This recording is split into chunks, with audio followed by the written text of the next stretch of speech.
de Deus vai nos dizer assim: então disseram aos mensageiros que vieram, assim direis aos homens de Jabes de Gileades: amanhã, em aquecendo o sol, vos virá livramento. Amém? Amém. Vindo, pois, os mensageiros e anunciando-os aos homens de Jabes, se alegraram. E os homens de Jabes disseram: amanhã sairemos a vós, então vos fareis conforme tudo que parece bem aos vossos olhos. Aleluia. Glória a Deus. Queremos agradecer a Deus por esta palavra, por este versículo. O contexto histórico você pode acompanhar em casa e vai trazer um melhor entendimento, mas nós estamos aqui meditando hoje neste versículo, e eu quero começar contando um provérbio árabe que nos diz assim. Aliás, não é um provérbio árabe, é uma pesquisa que sempre passa. Eu pensei antes em contar um provérbio, mas eu lembrei de um documentário que sempre é feito sobre os ataques dos leões aos búfalos. E quem assiste esses documentários desses ataques dos leões, de animais de grande porte, conhece bem como é os ataques. E a entrevista era perceber ou entender qual o método para que os leões atacassem aqueles búfalos, aqueles animais tão grandes, eram devorados. Então eles estudaram muitos meses, 4 meses para ser preciso, como era que os leões atacavam os búfalos. Depois de 4 meses de estudos, eles não conseguiram aquilo que ele queria, entender o entendimento pleno de quais eram os objetivos, pontos que eles usavam para atacar aqueles animais. E como a ciência sempre faz, ele inverteu e pesquisou então os cadáveres de todos os búfalos atacados, todos os animais que tinham sido mortos pelos ataques de leões, e eles começaram a estudar. Em suma, a conclusão que eles puderam trazer foi que todos os búfalos atacados pelos leões eram novos demais, doente e velho demais. Leões, ele observa muito antes de atacar a sua presa. E onde ele observava isto? Ao beber das águas. Quando o animal ele vinha à água, era fácil a percepção de entender quando não estava preparado para o ataque. O modo de beber a água mostrava o descuido. O beber vigilante é de uma outra forma, mas quando se via alheio, aquele que estava de tucaia podia perceber que ele não tinha experiência para a guerra e se tornava uma presa fácil. Na Bíblia, novo demais se chama neófito, inexperiente, novo convertido não só de dias, mas a falta de um conhecimento que lhe agregue uma estabilidade. Então, como a gente pode perceber nesse estudo, todos esses pontos vai se tornar uma facilidade para o inimigo atacar, devorar. E ali estava somente os corpos extra-mortais daqueles animais tão grandes, mas que não sabiam a força que tinham, que não conhecia que era maior do que o seu atacante, e por isso eles eram atacados. E a gente sabe que na Bíblia Sagrada, muitos dos exércitos, quando partiam para a batalha, o maior número de soldados mortos eram os que vinham na retaguarda, eram os que vinham cansados, não acompanhava a tropa, e ficando para trás em um número menor, porque a maioria estava no meio, ficava mais difícil, tinha que atacar uma multidão.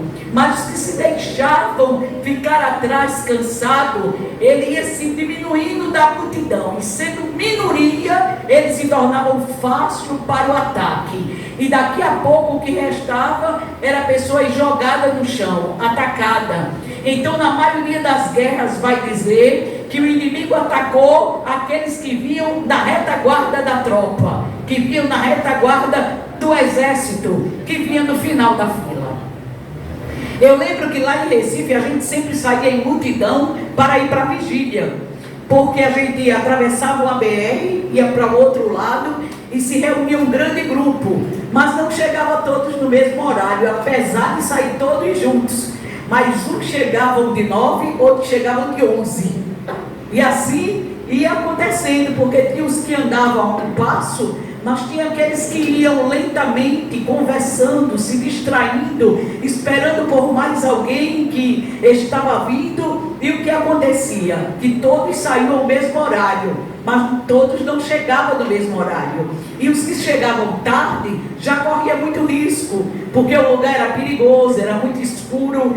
Todo mundo sabe como é uma BR. A gente tinha que atravessar a BR do R5, do Jordão para o R5, muito perigoso. Então os que vinham sozinhos, eles viam em minoria, e o perigo era muito grande. E o inimigo, ele é muito estrategista.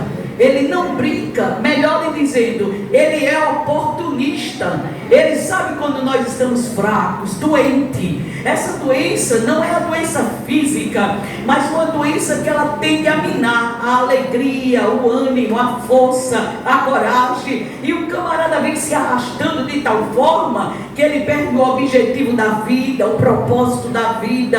Ele vai se entregando pelas questões, tipo decepção, frustração, medo, ansiedade, todos esses síndromes que está aí no nosso sistema. Isso vai paralisando um soldado. Mas tipo o Brasil não deixa de ter exército, todo dia se preparando para uma possível guerra. Graças a Deus a gente nunca presenciou uma guerra no Brasil, mas o exército continua, muitas simulações, muitos preparos, de vez em quando estão dentro de mata fechada. Os que entram são preparados para tal, né? Nunca vai precisar, parece, mas estão ali sendo preparados e capacitados para uma possível guerra. Aqui no Rio Grande do Norte eu acho que tem o Olho do Diabo, um local ali perto do Cajueiro, onde tem alguns canhões armados. E aquele lugar que está ali com este nome, se tiver algo diferente do que eu estou dizendo, eu sei que é alguma coisa do diabo. É porque do diabo a gente não decora muita coisa não.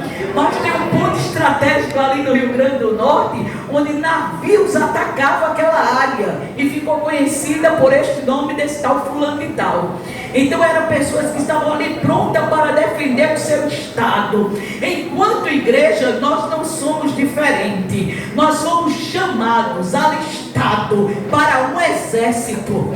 Nós estamos aqui nesta tarde, é uma tarde mais uma vez de preparação, de capacitação, porque a guerra ela não vai chegar, ela já chegou. Nós estamos em um cenário de guerra. Então o primeiro ponto é entender: eu sou um soldado, eu estou no meio de uma guerra, eu recebi munição, eu recebi arma, eu fui ao círculo de oração, o armamento que estava faltando, a munição que já acabou, eu fui abastecido para entrar na batalha, porque na batalha não dá tempo para choro, para mimimi, para reclamação. Ninguém na batalha vai dizer: eu não posso, vou sentar um pouquinho, vou descansar. É lutar ou lutar. Por quê? Ou você dá ou apanha, ou você atira ou você é um alvo. Então não tem por que perder tempo. Você tem que entender que está na batalha. Paulo vai descrever isso de uma forma gigantesca quando ele está dentro de um quartel, olhando para a guarda pretoriana, os soldados preparados em Roma, e ele vai fazer a leitura de um fardamento, e ele descreve a igreja, dizendo que nós estamos capacitados na armadura do Espírito de Deus. Então ele vai descrever um capacete, um cinto, um sapato, um escudo. Isso não é um desenho, isso é real. Então se nós estamos aqui, somos soldados de Cristo, temos que prestar atenção. O que é isso aqui? Isso aqui é um quartel-general. Vocês já observaram como militares eles são sérios, eles são razão, eles sabem para que vem. Irmãos, é muito interessante a hierarquia a ser obedecida. Ninguém brinca diante do major, do coronel, pode ser quem for, é se perfilar, é continência, é entender quem é, onde está. Não há motivo para brincadeira. O que acontece no versículo que lemos é que existe uma região por nome de Jabes. Essa região é uma região pequena, e por ser pequena, o inimigo entende logo que é uma presa fácil. Ele entende que ele vai poder minar, porque ele olha para os soldados. O inimigo é atrevido e ele sempre está dizendo: você não pode, você não tem condições, você é pequeno, você é um fracassado. Este é costumeiramente a fala dele, porque essa fala vai roubar a força que nós temos. Mas precisamos nos policiar, porque quem está dizendo é ele, mas não é como ele quer, nem o que ele diz.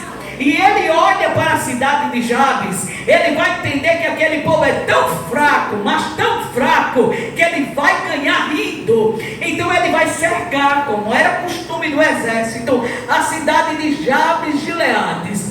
Assim como ele pensou, Jabes resolve se entregar de pronto. E a entrega, Jabes vai dizer ao inimigo: faz uma aliança comigo, eu te pago conforme tu me cobrares, conforme ou contanto que saia das minhas muralhas e abra a porta.